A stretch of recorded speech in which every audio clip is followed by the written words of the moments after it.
у сервиса. А при чем тут сервис-то? Сервис не собственники.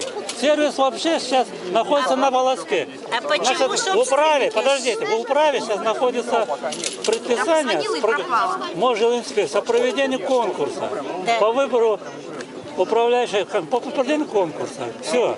Это они, чтобы спасти вас, обманывают и пытаются, и вот сейчас фальсифицируют протоколов, которые я в прошлом году, то, что вы помните же было, это они сфальсифицировали.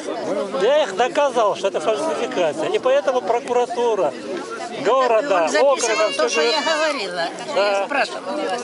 Это же кошмар какой. Все, это я все зарегистрировал. Посмотрим. Я сказала, что девушка, скажите, кто вас уполномочивал вести это собрание? А? Что вы хотите? Ничего. Кто уполномочивал Да, вести туда собрание? готов, пожалуйста. Фотографировать. Хорошо. Ваши никто не фотографировал? А? Будет комиссия. Я записался.